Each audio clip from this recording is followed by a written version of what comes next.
Alright, so my first video talking about my experiences with TechnoTutor. And um, so, yeah, I had seen TechnoTutor first in 2011. I wanted to clarify that just because I said 2010 in the last video, but that's not really important. The bottom line was that the 2 years following owning TechnoTutor, and that those 2 years were more of an experimental phase because I really had no idea what I was doing, but I was all over the map. Like my focus was in so many different directions at the time because I was like all over the place, with like the whole like with energy work and playing around with crystals back then, amongst other things. Like my focus was really scattered. So, and I myself had a lot of difficulty focusing back then. But long story short, on this one, it was about a month after coming back from a gin event, coinciding with listening to gin material, the Global Information Network material, and experimenting with TechnoTutor, that I had an opportunity come up to basically be able to live with a couple gin members, like a couple I knew a couple I knew in Regina that were gin members. They invited me to come and be their roommate, and whether it was the event, the gym material, or TechnoTutor, I think all three played a role. But if it wasn't for all three of those together, I don't think that would have happened as fast. But basically, the next 6 months were a very fun time. Like, it was, if you've ever lived with a gym member, you can understand that it's almost like a constant mastermind. And so after that, it was near the end of those 6 months, because keep in mind, this was around the time, like the end of those 6 months was the same time that the gin receivership happened. So there was a lot of uncertainty in the air for myself as amongst other people. And then another interesting thing happened that really shifted the TechnoTutor business. And it was very shortly after that I decided I wanted to get into the business side of TechnoTutor, because I could see that there was something with TechnoTutor that I needed to capitalize on. And basically, I had spent a little bit of time in Regina, marketing, showing it to people I knew. I didn't really get much there, but it was more the experience of doing that really helped me. And then, as this shift took place in the business, I had the idea that I wanted to take on an even larger role in the TechnoTutor business, and I was going to originally do that in Regina, but the opportunity got taken by someone else, in which caused me to make the same decision about Vancouver, which I think was very coincidental and, in my opinion, miraculous. And I, from that point, decided to find work that would be out of town, that would allow me to save up the money required to make that investment. And it was basically an area distributorship that I had my sights on.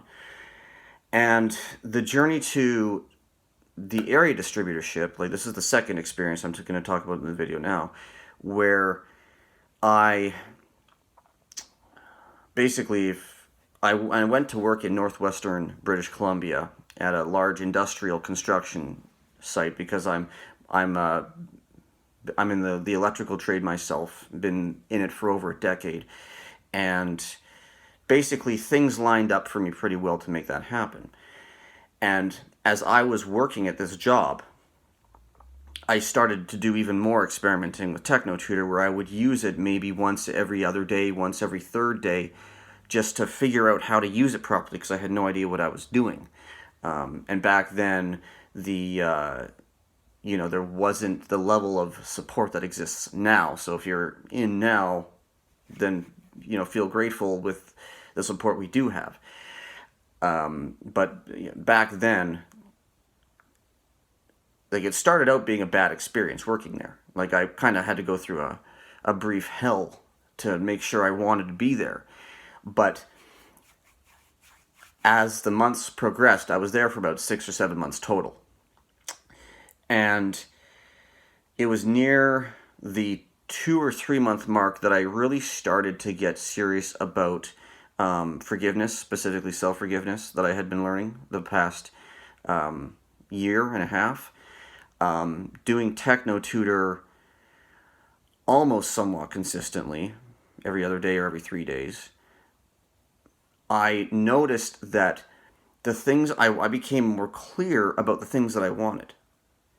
And I was able to, one time actually, because I was basically on a crew that I didn't want to be on, and I got enough mental clarity after enough time doing that I was actually able to intentionally do that, like almost temporarily bypass my own blockages, if you want to call them that.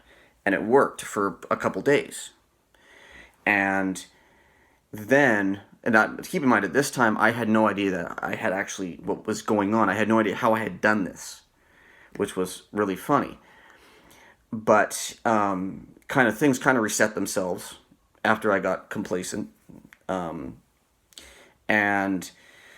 it was about another month went by, roughly, where I started to get into doing self-forgiveness again, increasing the amount of work I was doing with TechnoTutor. But keep in mind that my thoughts were so all over the place, it was hard to focus enough to use it. And I did one other thing at the same time, but I'll leave that for another video, because that's really deep. That's pretty deep and personal. But safe to say it had a huge impact. And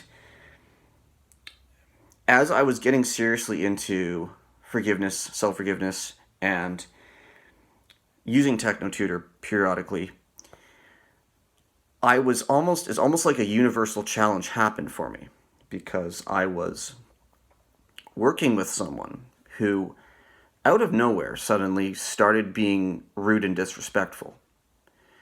And I just kind of tried to shrug it off and ignore it for a day or two, or however long it was.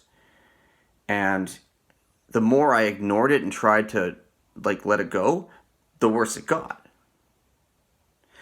And what I didn't even realize is that the more I was focusing on letting go, stabilizing, being more clear, being more focused, I realized I don't want to be around this guy. I can do better than this crap. So, long story short, I told the guy off and walked away. And, told the guy to have a little more respect at the same time. And I went to my superiors and said, that's not happening anymore. Put me somewhere else. And I found out an hour later, after just, walking around aimlessly, waiting for something to do, I found out that in order to avoid any more issues, I was going to be transferred to a completely different department, and not only any particular department, but the inspection department, where if you ask any journeyman of any trade on an industrial site what they would prefer to do above anything else, most people will say, unless people really like working, they'll say, put me on inspections, because it's a fun job, it's a stress-free job, you only answer to one person, and I didn't even ask for that, and I got put there because my standards were slowly rising. And to the exception of a few days later on, I never was working the actual construction again. And that the month that I've spent in that department was probably the funnest month of that whole time. And no stress, no,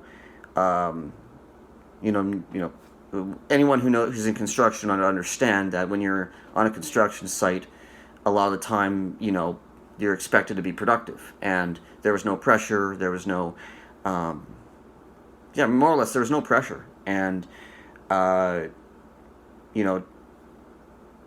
safe to say that once again I got complacent after a month, and not only that, but I hit my financial objective. This was at about the 6th or 7th month that I was there. I hit my financial goal.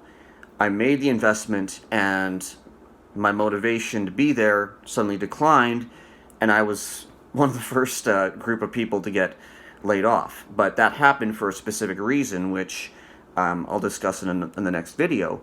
But safe to say is that, and the funny thing is that the more people I see that that work with this, generally life does get better. And I know the people who do it consistently get really good results in life in whatever they do.